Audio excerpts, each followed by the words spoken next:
नमस्ते नागपुर, कसं काय? तो मैम आपके पास में जब ये कॉल आया कि आपको शिनचैन जैसा कैरेक्टर प्ले करना है, ऐसे ही कॉल नहीं आया था लोग। टाइम है तो बताऊं स्टोरी। फोन आया कि एक कुछ करके भेजना है आपको, हम भेज रहे हैं वीडियो। मैंने देखा तो भाई शिनचैन भाई साहब।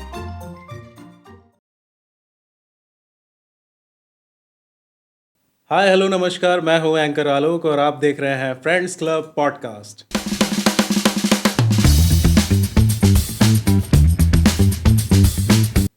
और आज हमारे स्टूडियो में आए हैं एक बहुत ही स्पेशल गेस्ट। एक बोलूँ, दो बोलूँ, तीन बोलूँ, चार बोलूँ, कितने बोलूँ मुझे नहीं समझ में आ रहा, बट ये चीज़ आपको समझ में आएगी कि मैंने क्यों बोली है। सो ज़्यादा देर ना करते हुए मैं मिलवाना चाहूँगा हमारी आज की स्पेशल गेस्ट अनी मैम से। सो वेलकम अनी मैम। हाय, हेलो, नमस्ते। बचपन से ना मुझे पॉडकास्ट पर आने का बहुत शौक था, by God. So thank you for calling me. You are most welcome, but ये क्या है? मुझे तो अनी मैम से मिलना था। Hi Alok, I am here. Hello ma'am. Hi. I think आपको हमारे पॉडकास्ट पे आके बहुत अच्छा लगा होगा। बहुत। देखना And, मेरे कितने सारी पर्सनालिटीज बाहर आ गई। एग्जैक्टली और इसीलिए मुझे समझ में नहीं आ रहा था कि मैं एक पर्सन के बारे में बोलूँ या फिर तीन चार लोगों के बारे में बोलूँ, है ना। सो मुझे आपकी एनर्जी बहुत अच्छी लगी, है ना। और सबसे अच्छी बात यह है कि जो काफ़ी सारे लोग जानते हैं that you are a very talented person. Is it? Yes you are, and that is why आप हमारे पॉडकास्ट पे हैं। अच्छा। Okay thank you. Sorry for that thank you. And most welcome once again. और सबसे पहले तो मैं बताना चाहूँगा आप सभी लोगों को कि दैट मैम जो है वो एंकर भी रह चुके हैं, एक्टर भी रह चुके हैं, साथ ही साथ ये अभी करंट में वॉइस ओवर आर्टिस्ट भी हैं। बट वो क्या है एंड वो इस फील्ड में कैसे आए और आज की डेट में वो कौन कौन से कैरेक्टर्स कर रही हैं, ये हम जानेंगे सीधा अनी मैम से। So please ma'am. कहाँ से शुरुआत करें, बताओ। आई थिंक एंकरिंग से करनी चाहिए। एंकरिंग का ऐसा है कि मैं पहले जॉब करती थी, टाइम्स ऑफ इंडिया में जॉब करती थी। ओके। टाइम्स तो पता है ना, फिल्म फेयर अवार्ड्स ये वो सब कुछ होता था।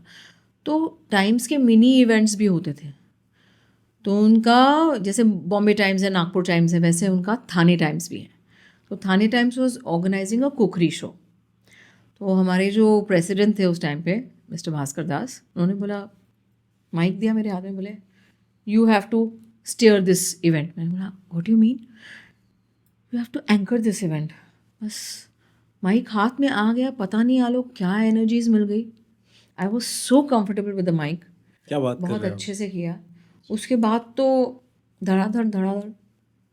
इवन मेरे साथ पता है ये चीज़ उल्टी हुई थी। अच्छा। मैंने फर्स्ट टाइम जब एंकरिंग की थी तो एक स्कूल था जहाँ पे मैं कंप्यूटर टीचर था, और वहाँ पे 15 अगस्त के दिन मेरे प्रिंसिपल ने मुझे बोला कि आलोक आपको एंकरिंग करनी है। मैंने सीधा उनको बोला कि मैंने बचपन में ना प्रेयर वगैरह करवाई है स्कूल में, बट एंकरिंग कभी नहीं किया, तो मेरी कोई गारंटी नहीं है कि अच्छा होगा या ख़राब होगा। एंड मुझे याद है 15 अगस्त की जब एंकरिंग मैं शुरू किया तो आई थिंक 1 घंटे के आसपास मैंने कंटिन्यू रखा जैसे तैसे। एंड फिर सडनली बीच में एक ब्रेक आया और उसमें मैंने एक अनाउंसमेंट की कि जिसमें बच्चों को ना स्टेज पे आना था, बट वो लोग आए नहीं। एंड मुझे प्रिंसिपल सर ने इशारा किया कि एक बार देखो, पास में ही था वो रूम, तो उन्होंने बोला कि एक बार देखो और उनको बोलो कि जल्दी आओ। मैं वो रूम में गया और आप यकीन नहीं मानोगे, मैं 10 मिनट तक के निकला ही नहीं। मतलब इतना डर लग रहा था मुझे। अच्छा। हाँ, एंकरिंग के लिए, ठीक है। एंड उसके बाद में प्रिंसिपल सर आए अंदर और उसके बाद वापस मेरे को भेजा उन्होंने, अरे तुम यहाँ पे क्या कर रहे हो, तुम उधर जाओ, तुम्हारा उधर काम है। तो ऐसा हुआ था। और आज आप बहुत ही एस्टैब्लिश्ड एंकर हो। Thank you so much ma'am. देखती हूँ आपकी स्टोरीज वगैरह, बहुत ओके। बहुत बढ़िया एनर्जीज है, अच्छा हो रहा है आपका। एंड आई थिंक आपके एंकरिंग के बारे में अभी थोड़ा सा और जानना चाहिए। देन क्या हुआ? हाँ, फिर आया एक IFB वॉशिंग मशीन का, वहीं पे टाइम्स के किसी कलीग ने बोला विल यू डू इट, कर लेते हैं। तो वो किसी 5 स्टार में ऑर्गेनाइज था, वो किया।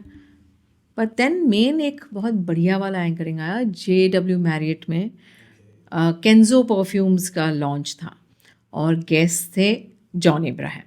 वाह। तो वहाँ पे पूल साइड के पास वो इवेंट था and I had a lovely time. फिर मुझे ऐसा लगा कि no this I can do, but उसको मैंने मेरा मेन स्ट्रीम नहीं किया था। हाँ, मेरा मेन स्ट्रीम ये हुआ, मैंने सब नौकरी वोकरी छोड़ के इवेंट कंपनी स्टार्ट की अपनी। ओके, तो इवेंट कंपनी में ज़ीरो से लेके एंड तक सब करते थे, पर वहाँ पे ऐसा होता था lot of those clients wanted के आप ही एंकरिंग करो। तो इतना सारा काम करने के बाद, सारा ऑर्गेनाइज करने के बाद, साड़ी पहनो, मेकअप में अलग ग्रुप में आ जाओ। तो हाँ, बहुत सालों तक मैंने एंड वो थोड़ा सा हेक्टिक भी होता होगा ना कि ऑर्गेनाइज भी ठीक होता execution भी है। देखना है। हाँ, और ये भी होता था आलोक, तुम तो जानते हो लास्ट मिनट कितने चेंजेस होते हैं। अगर कोई गवर्नमेंट ऑफिशियल आ रहा है अवार्ड देने के लिए, तो मंत्री जी सिर्फ 20 मिनट के लिए आएंगे, तो तुम्हारा एजेंडा तुमको दिया हुआ है, तुमको पूरा लास्ट मिनट उसको चेंज करना पड़ता है। बट मैंने ये देखा कि चाहे वो 100 की ऑडियंस हो या 5,000 की, माइक से दोस्ती होगी, ओके, बड़ा मज़ा आता है। तो मैं कर लेती थी वो जगल। और एक बार मुझे याद है ताज में एंकरिंग कर रहे थे, कोई इवेंट्स थे, और टाटा बिरला रिलायंस ये सब थे वहाँ पे। सडनली लाइट फट, okay, one of those lights blown up. Blow होके बंद हो गई। सब वहाँ देखे, तो सोचो ना कैसा सिचुएशन था। मैं बोले ओ माय गॉड, आप लोग अवार्ड्स जीत रहे हैं, यहाँ इतने पटाखे फूटने लग गए, wow, give a clap for yourself. तो एक बार तुम करने लगो तो तुमको वो सब मिलता है कि हाँ I can do this, I can do this. तो एंकरिंग में you have to think on your feet, ऐसा कहते हैं। एग्जैक्ट। तो एकदम शार्प तुम्हारे थॉट्स रहने चाहिए, एकदम शार्प तुमको कुछ भी कहीं भी बना लेना होता है, वो तो तुम जानते ही हो ना। ऑन टाइम बहुत सारी चीज़ें होती है जो हमें करनी पड़ती है, और बहुत सारी चीज़ें जो होती है हैंडल भी करनी पड़ती है। और ये भी पता है आपको कि अगर आप किसी पर्सनल फंक्शन कर रहे हो, जैसे शादी और संगीत एंड ऑल दैट होस्ट कर रहे हो, उसका टच अलग होता है, कॉर्पोरेट का अलग होता है। वहाँ पे तुम्हें फैमिली मेम्बर्स को इन्वॉल्व करना पड़ता है। मैंने किसी के 60th बर्थडे का वो भी किया था, महाराष्ट्रन बर्थडे था, वो औक्षण वगैरह करते हैं ना मराठी में, तो वो सब किया था। सो या I really enjoyed doing all that. So ma'am, मुझे एक चीज़ पूछनी है कि आपके जो रूट्स हैं वो नागपुर से जुड़े हुए हैं, राइट? तो मुझे जानना था आपसे कि आज भी आप अभी करंट में आई थिंक मुंबई में ही हैं। सो आपको आज भी नागपुर की कौन सी चीज़ सबसे ज़्यादा आप मिस करती हैं, और नागपुर के बारे में कौन सी ऐसी चीज़ है जो सबसे ज़्यादा पसंद है आज भी? बहुत टाइम लगेगा यार, तुम्हारा पॉडकास्ट छोटा पड़ जाएगा, नागपुर के बारे में बोलने लग जाऊंगी तो। देखो, पैदा यहीं हुई हूँ, स्कूलिंग कस्तूरजन पार्क के सामने सेंट जोसेफ्स कॉन्वेंट, ओके, हाँ हाँ, वहाँ पे मस्तियाँ, वहीं पे मेरा कल्चरल पूरा सेटअप वहीं हुआ। क्योंकि वो स्कूल इतनी रिच थी, डांसिंग, सिंगिंग, पढ़ाई, सब चीज़ में। और ये भी याद है कि समोसे आते थे बीच में, तो वो एक स्कूल का माहौल मिस करती हूँ, क्योंकि जो भी आज सीखा है वो स्कूल और कॉलेज से ही सीखा है। तो आई मिस दैट टाइम। और आप तो ऐसे बोल रहे हो जैसे मैं परमानेंटली शिफ्ट हो गई हूँ। मैं आती रहती हूँ, ओके, आप नागपुर आते रहते हैं। बट वो मेरे पिताजी। तो जो नागपुर की ऑडियंस हमें देख रही है, मैं बता दूं कि आप कभी भी मैम से मिल सकते हो। बस आपको स्टेशन और एयरपोर्ट्स पे जाके वो बोर्ड लेके खड़े रहना है, और उसके बाद में वो मैम जब भी आएंगे आपको मिल लेंगे, एंड आप ऑटोग्राफ्स वगैरह सारी चीज़ें कर सकते हैं। मिस तो ये है कि यहाँ पे जो शांति है ना, वो मिस करता है। ऑफकोर्स बम्बई बहुत Exact. तेज़ है, बहुत तेज़ है बम्बई। यहाँ पे हम अपना हमारा 2 व्हीलर ले लिया और चल पड़े, कहीं पे भी पहुंच गया। कहीं पे भी पहुँच गए, 20 से 25 मिनट के अंतर में कहीं पे भी पहुँच गए। यहाँ पे लोगों को फ़ोन करके नहीं जाना पड़ता, तू घर पे है कि नहीं, दोस्त के घर ऐसे ही पहुँच जाओ। अच्छा, बचपन में आपके साथ में कभी ऐसा हुआ है क्या कि लाइक आप क्लास में हैं एंड आपकी कॉपी कंप्लीट नहीं है, और मैम या फिर सर है और उसके बाद में चेक करने के लिए बोला, तो वो सिचुएशन कभी आपको फेस करनी पड़ी है क्या? दूसरी सिचुएशन इससे रिलेटेड है, थोड़ी सी डिफरेंट है। मैं बहुत मस्तीखोर थी बचपन से? बचपन से नहीं, अभी थोड़ी सीधी सादी हो गई। मैं बहुत मस्तीखोर थी। तो ऐसा होता था कि कभी भी ये स्कूल में कभी डांस प्रैक्टिस हो, कुछ भी हो, तो मेरी फ्रेंड्स मुझे ही आगे करती थी कि टीचर की ये फेवरेट है।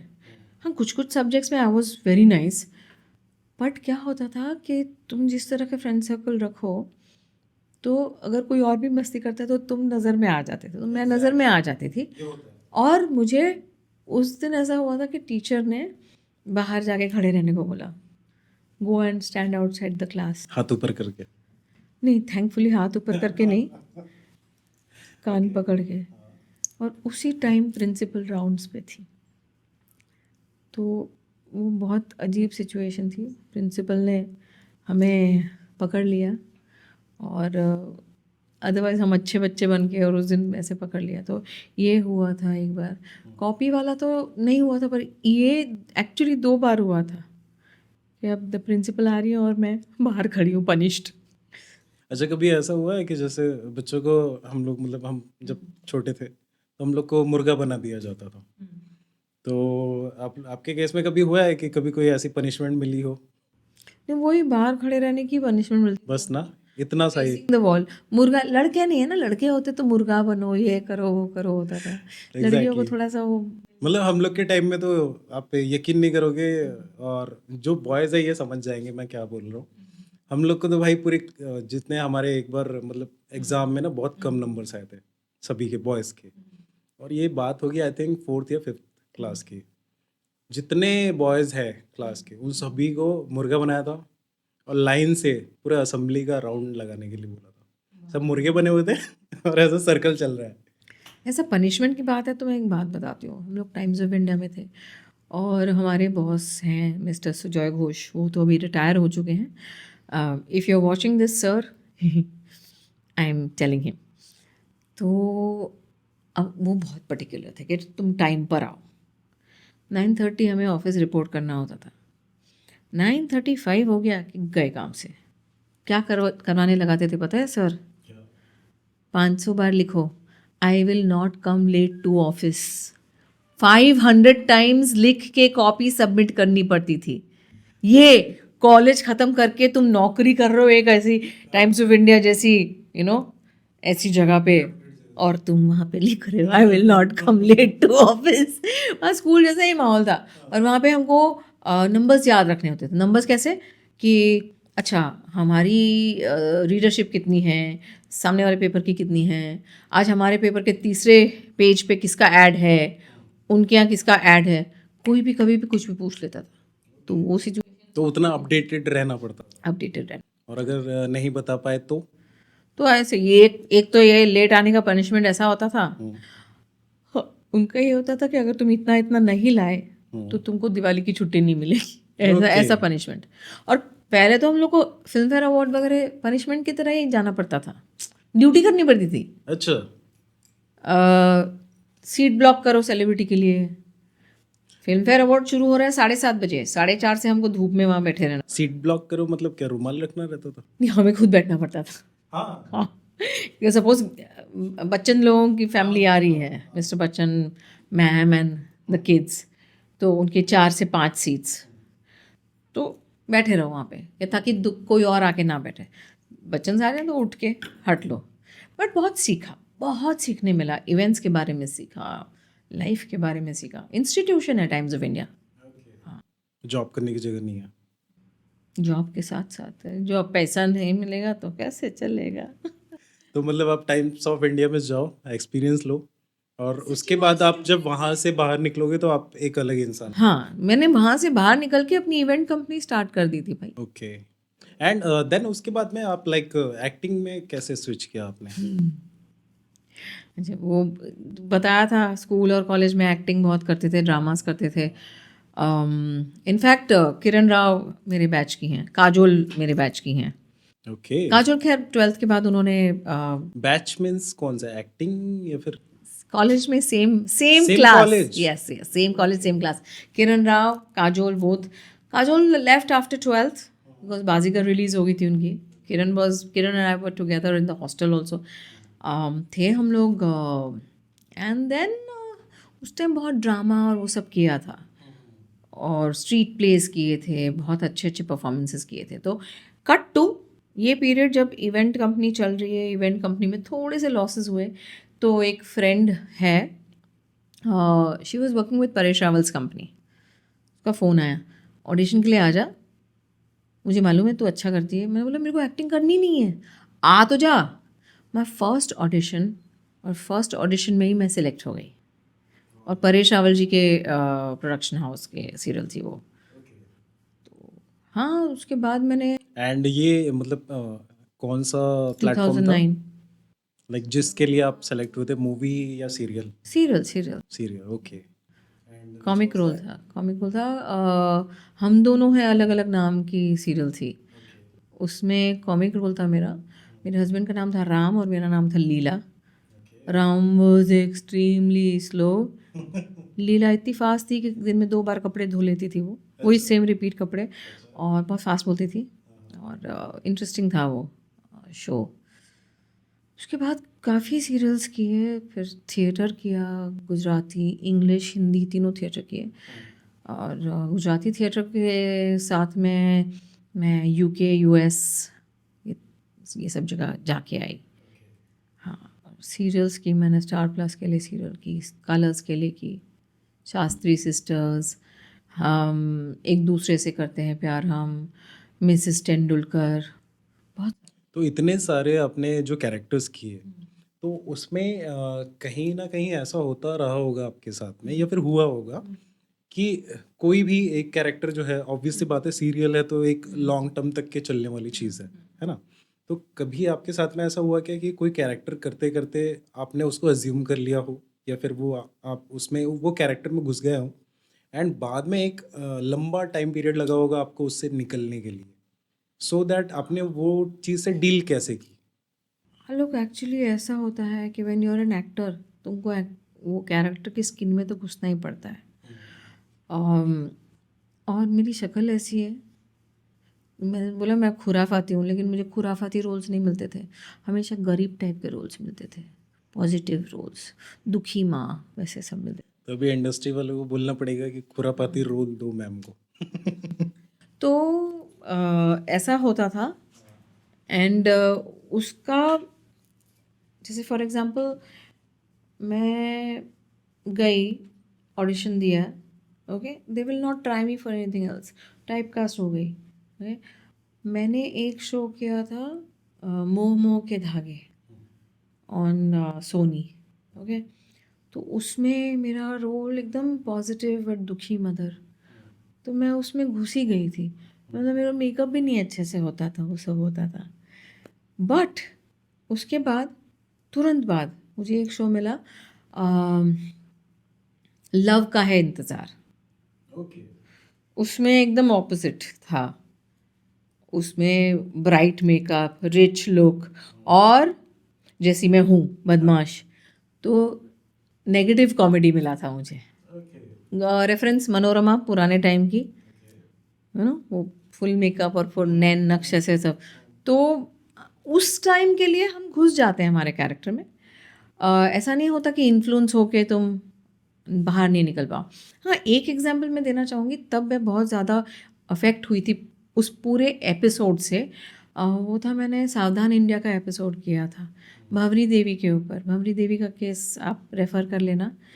तो उसमें मैं भंवरी देवी की हेल्प करने वाली एक एसोसिएट बनी थी, somebody who was from some संस्था। तो वो जो लड़की जो भंवरी देवी का पात्र कर रही थी, उसने इतना कन्विंसिंग, मैं सिसक सिसक कर रो रही थी। It was, I was so much into that thing. तो हाँ, होता है कभी कभी, but an actor has to wear various coats and wear various masks and then come out of them. अच्छा, कभी ऐसा भी होता है क्या कि जैसे आपने एक ये किस्सा बताया है ना, तो एक्टर्स जो होते हैं जाहिर सी बात है अलग अलग कैरेक्टर्स करते हैं, तो हर कैरेक्टर का एक अपना अलग फील होता है ना? सो कभी ऐसा भी हुआ है क्या कि आपने कोई रोल किया एंड रियल लाइफ में आपको वो एक्सपीरियंस नहीं मिला है कभी, या फिर रियल लाइफ में आपने वो चीज़ सीखी नहीं है, तो आपके साथ कभी ऐसा हुआ क्या कि कोई कैरेक्टर करते करते आपने कुछ सीख लिया है जो कि हमें मैच्योर बनाती है बेसिकली? थिएटर करते टाइम में मैंने बहुत सीखा, बिकॉज थिएटर बहुत सिखा देता है कैसे आपको अपने आप को अंदर लेना है एंड ऑल दैट, सुपरफिशियल नहीं होना है, कैसे आपको बॉडी लैंग्वेज रखनी है, वो सब मैंने सीखा वहाँ पे। लाइफ के बारे में तो यार लोग मिलते गए, अलग अलग एक्सपीरियंसेस होते रहे, तो वो ही सीखी हूँ. आई बिलीव कि हर एक एज, हर एक एक्सपीरियंस आपको कुछ नया सिखाती है. ज़रूरी नहीं है कि आपके सामने वाला आपसे ज़्यादा बड़ा या मैच्योर हो. मैं आपसे भी सीख सकती हूँ. जैसे आपने बहुत कूल ड्रेसिंग की है आज, ऐसा लग रहा है नागपुर की गर्मी एक तरफ और आपकी कूलनेस एक तरफ. Okay, thank you so much ma'am. हाँ, so oh god, why I am so handsome. मैं अपनी फेवरेट हूँ. एंड आपको भी मैं एक कॉम्प्लीमेंट देना चाहूँगा दैट आपकी जो ज्वेलरी है बात बहुत प्यारी लग रही है मुझे. स्पेशली जो आपके रिंग्स हैं, मैं काफ़ी देर से देख रहा हूँ, बहुत ही इसमें से एक तो गिफ्ट है, मेरी फ्रेंड मालिनी ने दी है. वो जानती है कि मैं शिव भक्त हूँ. बाकी मैं एक्चुअली उसी के बारे में पूछने वाला था पर्टिकुलर कि वो जो रिंग है वो मतलब इट बिलोंग्स टू समथिंग. सो कुछ ऐसा है कि आपको ये चीज़ रिमाइंड कराती है या फिर आपको कनेक्ट करती है. ये चीज़ें मुझे बैलेंस रखती है. मुझे ऐसा लगता है कि शिव जी मेरे साथ हैं. ओके. क्योंकि ओवर द इयर्स मैं शिव जी की भक्ति करती थी, फिर निकलती थी. फिर एक दिन ऐसा आया, उन्होंने बोला तू मेरे बिना एक कदम भी आगे नहीं बढ़ सकती. तो मुझे ऐसा लगता है कि शिव जी साथ में है. इसलिए ये मेरी त्रिशूल वाली रिंग है और ये मेरी डमरू वाली रिंग है. ये मैं हमेशा एंड सारी की सारी बहुत अच्छी है. Thank you. मैं आपको लिंक भेज दूंगी कहाँ से. Sure sure sure. अच्छा, मुझे एक चीज़ और अभी कनेक्ट हुई कि दैट आप शिव जी की भक्त हैं.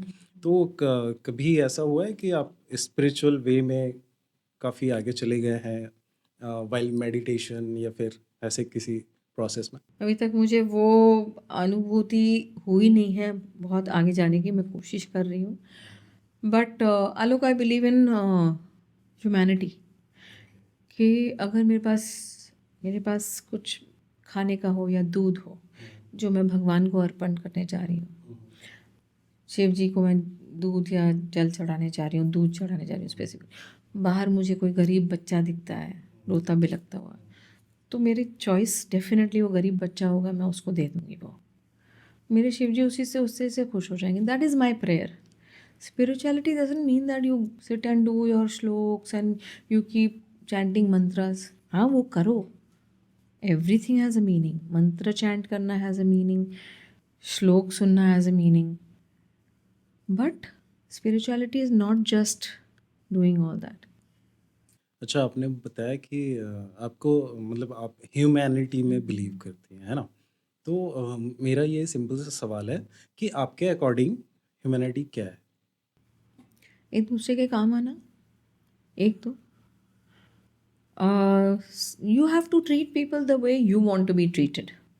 Okay, exactly. अगर तुम किसी से कमीनी तरह से बात करोगे, गंदी तरह से बात करोगे, तुम सोचोगे ये मेरे से अच्छे से बात क्यों नहीं कर रहा है या क्यों नहीं कर रही है, तो पहले अपने आप को देखो कि तुम कैसे बात कर रहे हो.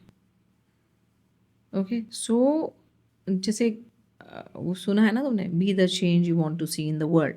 एग्जैक्टली. वही उसी की लाइंस पे ये है कि तुम लोगों से वैसा ही बर्ताव करो जैसा तुम खुद के लिए चाहते हो उनसे. And humanity also, you should help people. अगर तुम सक्षम हो कि किसी की हेल्प कर सको तो पीछे नहीं हटना कभी भी. मैं ये मानती हूँ, मैं आज कहीं पहुँची हूँ, मुझे कहीं ना कहीं किसी ने हेल्प तो किया ही है. Exactly.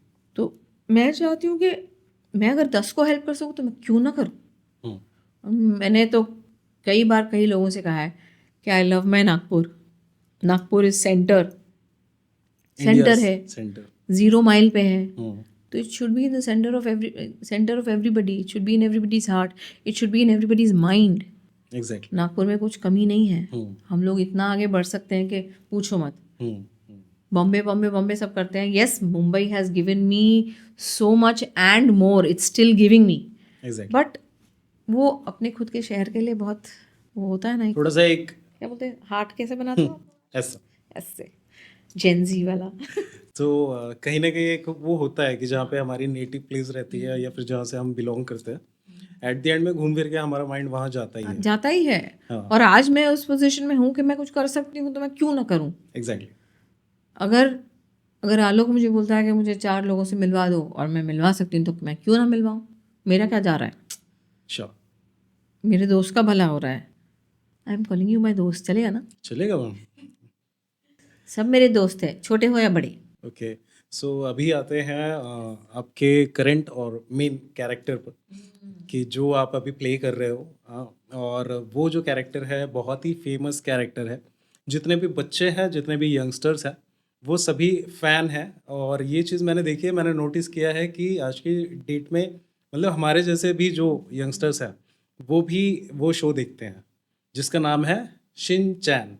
So here is we have official voice of Shin Chan. नमस्ते नागपुर, कसं काय?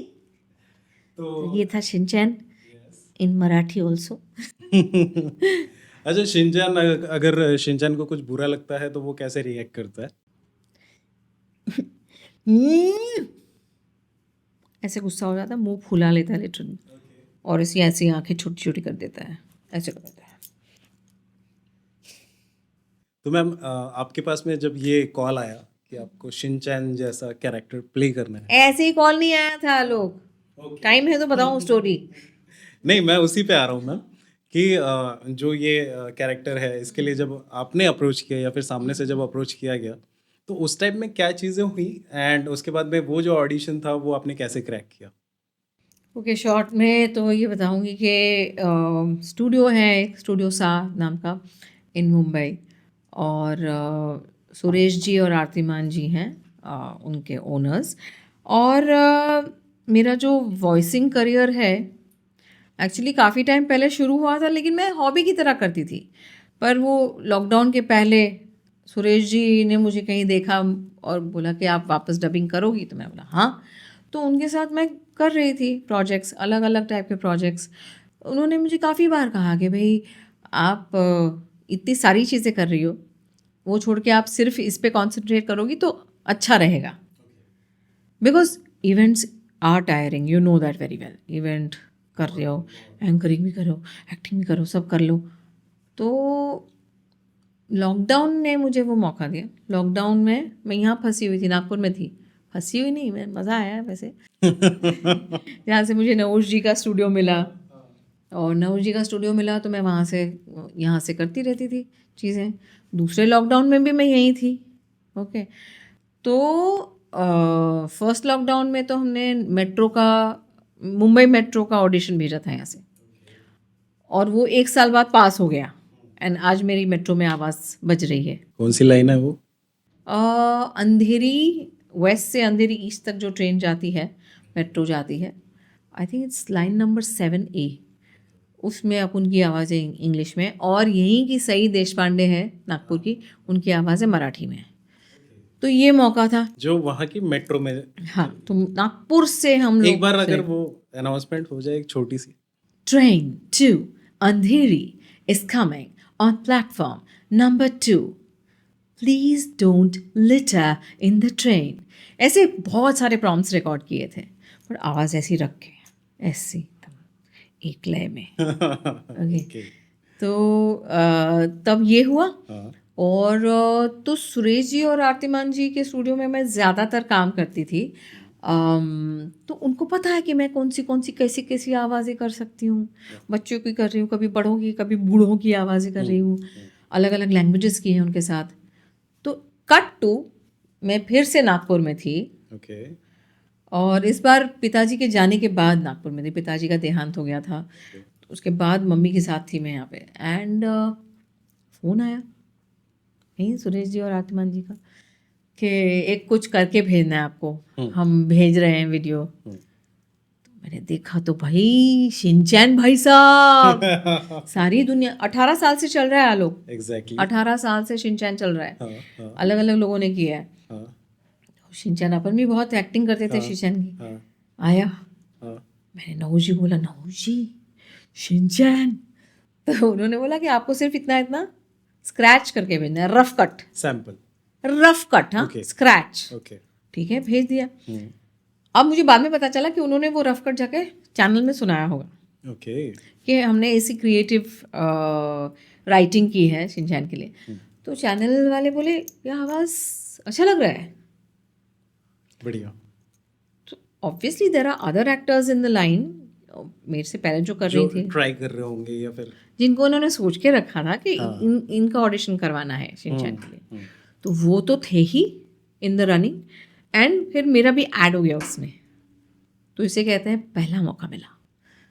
तो जब चैनल ने बोला कि हाँ भाई इनको भी आप उन चारों में पांचों में कंसिडर करो, फिर उन्होंने दोबारा मुझे भेजा कि इसको थोड़ा सा रिफाइन करके भेजो, इसमें ये फ्लेवर डालो. वो फिर नहूर जी के साथ बैठ के 2-3 सैम्पल्स हमने किए अच्छे से.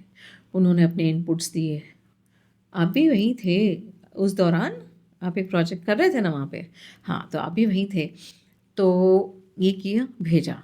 ठीक है, भेज के तो बाकी भोलेनाथ के हाथ में डाल दिया, सब ऊपर वाले पे छोड़ दिया. छोड़ दिया. हाँ. फिर एक दिन फ़ोन आया, बहुत नॉर्मली बोले, अच्छा अपना मुंबई का वापस आ रही है. बोला क्या हुआ? हो गया, आपका हो गया है, आपको शिनचैन करना है. सोचो मैं क्या, मेरे हाथ पैर कांप रहे थे. That was the feeling. Okay. That's how I got Shinchan. Okay. लेकिन जब तक मैंने पहला टेक नहीं दिया हाँ. मुंबई जाके, तब तक मुझे यकीन नहीं हुआ था कि मैं सच में कर रही हूँ. अब श्योर नहीं थे कि ये हो क्या है करके. कुछ भी हो सकता है ना इंडस्ट्री में. एंड ये पूरी प्रोसेस को कितना टाइम लग गया था? लाइक कितने डेज? 1 महीना पकड़ लो ना. 1 महीना. मतलब क्योंकि वॉइस सिलेक्ट होने के बाद वीडियोस है ना, क्योंकि जापान से भी वो चाहिए था ना approval. It's a Japanese show, Japan से भी अप्रूवल चाहिए. तो वो सब प्रोसीजर करते करते I think it was a month.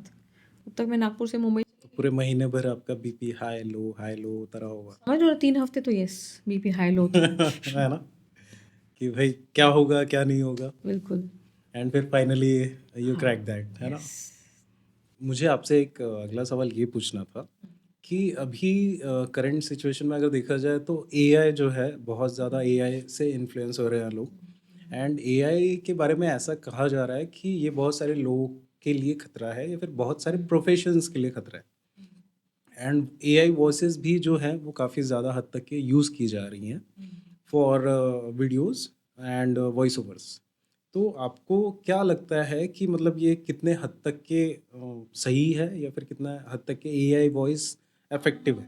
AI is a very good technology wise and every which way जो growth हुआ है टेक्नोलॉजी का, AI is a good thing. I would not say it's a bad thing. जहाँ तक आप replace करने की बात कर रहे हो, देखो AI cannot perform, इमोशन नहीं आ सकते. लाइक फॉर एग्जाम्पल अगर मैं AI को बोलूँगी, आपने देखे ही होंगे वो वीडियोस. हाँ देखे हैं, काफ़ी फ्लैट रहते हैं. हाँ. एंड वो वॉइस सुन के ही आपको मेरा समझ में आ दोस्त नाच रहा है, that'll be flat. मैं बोलूँगी ना मेरा दोस्त नाच रहा है, I will do it in a different way. जाए. एग्जैक्टली. मेरा दोस्त नाच रहा है. मेरा दोस्त कल नाचा था. आलोक का पूरा नाम डैश डैश है. हाँ. Very flat. Exactly. But I am not saying No. जब होगा वो होगा. Even- change is the only constant. Even मैंने नोटिस किया कि उसमें वर्बल मिस्टेक्स भी बहुत सारी रहती हैं. वो तो करेक्ट हो सकते हैं, दैट्स नॉट एन इशू. वो दैट्स अ माइनर थिंग. पर आई एम सेइंग दैट आगे जाते जाते वो होगा डेवलप. तब की तब देखी जाएगी. तब तक हम हैं. अभी तो हम राजा हैं. अभी तो शिनचैन जिंदा है. तो तब की तब देखी जाएगी. आगे बढ़ते हुए मैं आपसे ये जानना चाहूँगा कि जैसे एआई जो है या फिर उसकी जो वॉइसेस रहती हैं जो हम वीडियोस में सुनते हैं, बहुत फ्लैट होती है ना. पर इसमें वो आर्टिस्ट की गलती नहीं है, क्योंकि क्या है कि some people take the artist voice and put it in the AI thing and then it's not the artist fault ना. एग्जैक्टली. एंड जैसे एक ये होता है कॉपीराइट वाली जो चीज़ होती है, तो अभी की जो 2-3 वॉइसेस जो ट्रेंड में चल रही हैं जो एआई यूज़ कर रहा है, तो एआई उनके लिए पे करता है क्या उनको? It's difficult for me to say, क्योंकि अब जाके मैंने देखे ऑप्शन है. लोग बोलते हैं कि if you want AI to use your voice then you come, we will pay you certain amount.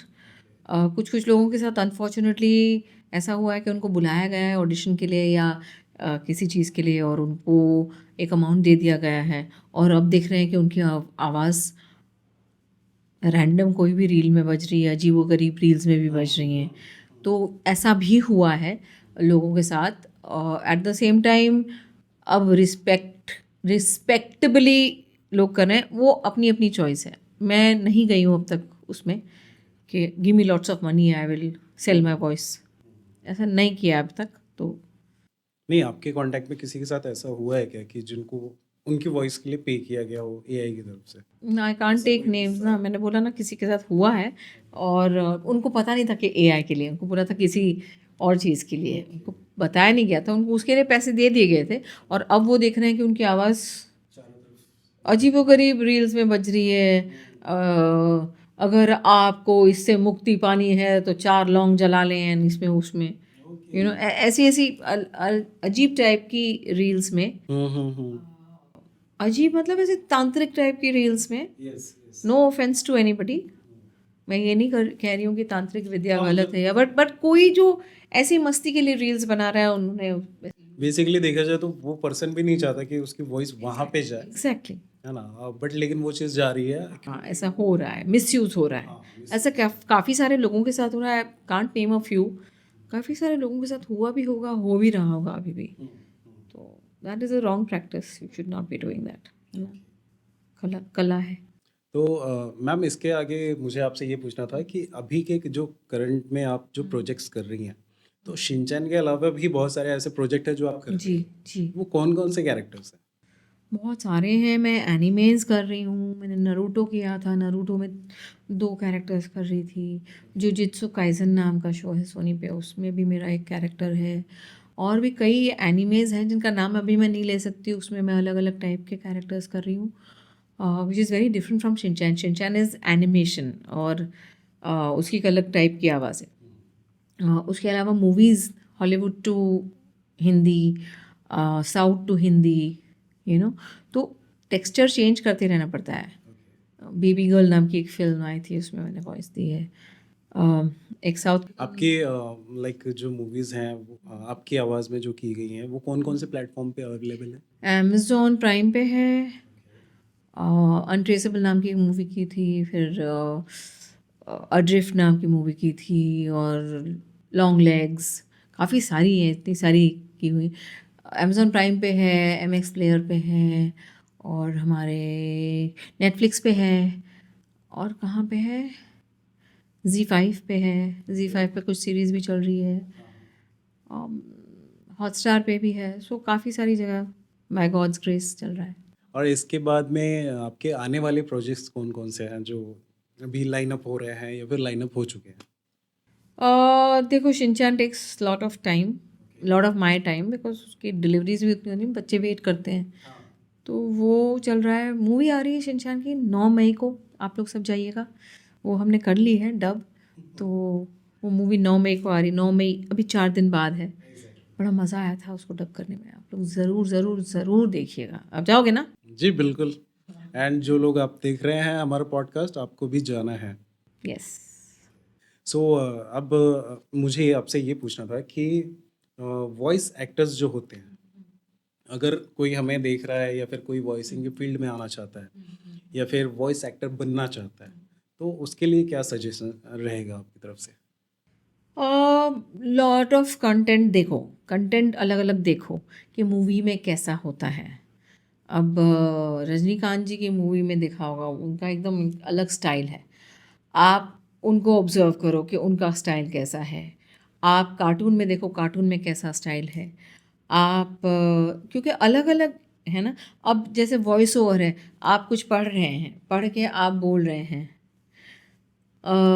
4 बजे की गाड़ी आज 5 बजे आएगी, आप उसको इस लय में बोलेंगे। आप ऐसे 4 बजे की गाड़ी 5 बजे आएगी ऐसा नहीं बोलोगे, वो कर्कश लगेगा, आप ऐसा नहीं बोलेंगे। लेकिन अगर आप एनिमेशन कर रहे हो जहाँ पे आप कार्टून वॉइस बोलो 4 बजे की गाड़ी 5 बजे आएगी, आप वैसा बोलोगे। तो अलग अलग स्टाइल्स को आप ऑब्जर्व करो। ऑडियो बुक्स आजकल बहुत चली हुई है, ऑडियो बुक्स, आप बुक की रीडिंग ज़ोर से करो, न्यूज़पेपर पढ़ो, उससे आपकी लैंग्वेज साफ़ होगी। गले का ध्यान तो रखना ही है, वो तो है ही। ये सब देखो। आप कोई अच्छा सा वर्कशॉप ज्वाइन कर लो, यहाँ पे नागपुर में होते रहते हैं वर्कशॉप्स। इंस्टा पे आपको देखने मिलेगा या फेसबुक पे देखने मिलेगा। वर्कशॉप ज्वाइन करो जहाँ पे आपको एक्चुअली जो ज़रूरी होता है वो सीखने मिलेगा।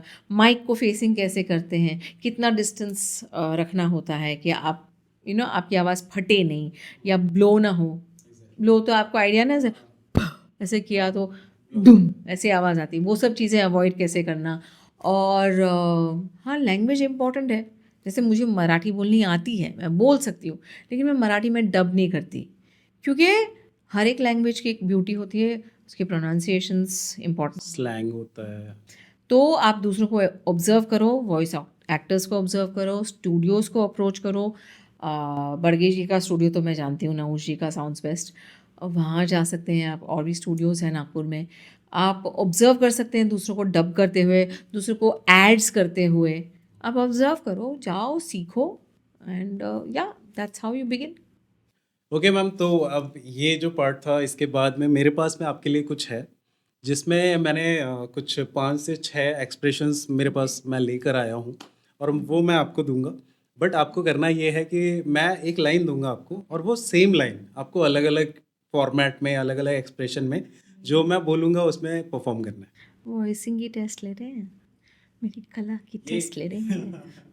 ये बेसिकली एक तरीके से ऑडियंस के लिए भी अच्छा हो जाएगा कि नाइस, किस चलो, तरीके से किया जाता है ना। मज़ा आएगा, थोड़ा सा चलो फन करते एलिमेंट भी हो हैं। जाएगा। हाँ हाँ, करते हैं, चलो। लाइन रहेगी कि आलू ले लो, आपको सब्जी बेचनी है। ओके। आलू ले लो, और अगर सामने वाला नहीं ले रहा है तो आपको कहना है कि नहीं नहीं, वो मैं वो Okay? अब हाँ, और क्या क्या, और कुछ? नहीं, आप उसके बाद अपनी मर्जी से कुछ भी ऐड ऑन कर सकते हैं। ठीक है, ओके, और रेडी। आपको बेसिकली सब्जी सेल करनी है, आलू सेल करना है। पहला expression, so the first one is sad. आलू ले लो। अच्छा, कांदा ले लो, ले लो ना आलू, पापड़ बनाने के काम आएंगे। ठीक है ठीक है, ले लेंगे ले लेंगे।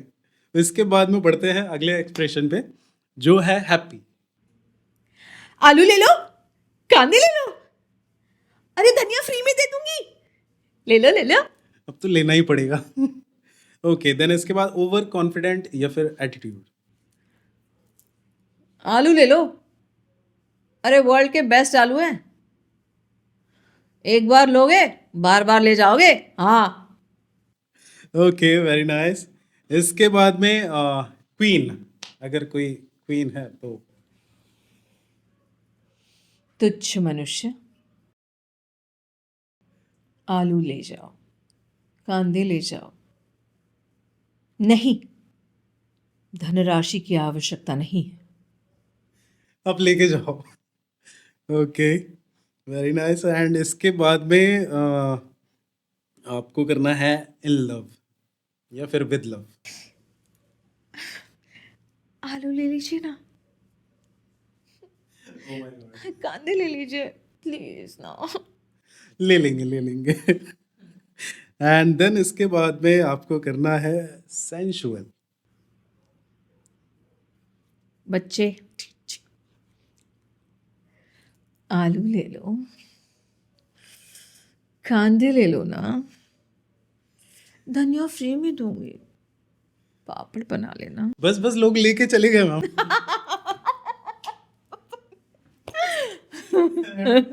इसके बाद में बहुत ही अच्छा था ये। एंड इसके बाद में आपको करना है कंफ्यूज्ड। आलू लोगे? नहीं नहीं, कांदे ले लो। नहीं नहीं, मूली अच्छी है, पापड़ वापड़ बना लेना, चिप्स बना लेना। अच्छा, ठीक है, नहीं लेना, ठीक है, कोई बात नहीं। ओके, एंड इसके बाद द लास्ट वन, ड्रंक। आलू ले लो, कांदा ले लो, चखना बना लो, कांदा डाल के। बहुत अच्छा, और शिनचैन कैसे बेचेगा सब्जी? हाँ प्लीज। ओहो, आलू ले लो, कांदा ले लो, मम पापड़ बना दो ना, आज मैं सब्जी बेच कर आया हूँ। एंड अगर एक तो हमने देखा है कि शिनचैन जो है वो जब रोमांस करता है या फिर जब वो फ्रेंड जोन होता है तो उसे कैसा लगता है ना। मुझे देखना है कि अगर शिनचैन भी ड्रंक होता है तो कैसा होगा। देखो शिनचैन ऐसा कुछ नहीं करेगा जो बच्चों को गलत सिखाए। वो शिमला मिर्च भी खा लेता है बेचारा कभी कभी बच्चों को सिखाने। सो बहुत अच्छा लगा मैम आपको हमारे पॉडकास्ट पे हमारे साथ में जो भी हमने अभी बातें की है, और उसके बाद में आई होप कि ये जो भी डिस्कशन है हमारे पॉडकास्ट का वो ऑडियंस को बहुत अच्छा लगेगा। सो चलते चलते मैं ये कहना चाहूँगा कि दोस्तों ज़िंदगी में मिलने की फरियाद करते रहना, दोस्तों ज़िंदगी में मिलने की फरियाद करते रहना, और अगर ना मिल सके तो कम से कम याद करते रहना। So this is anchor Alok and here we have Ani Ramniklal Shah. And अगर आपको ये वीडियो ये पॉडकास्ट अच्छा लगा हो तो like share subscribe comment. YouTube पे हैं आप जी हाँ। तो बेल आइकन दबाना मत भूलिएगा। He is the best. So इसी के साथ मिलते हैं हम लोग अगले पॉडकास्ट में, and this is anchor Alok signing off. Take care, bye bye.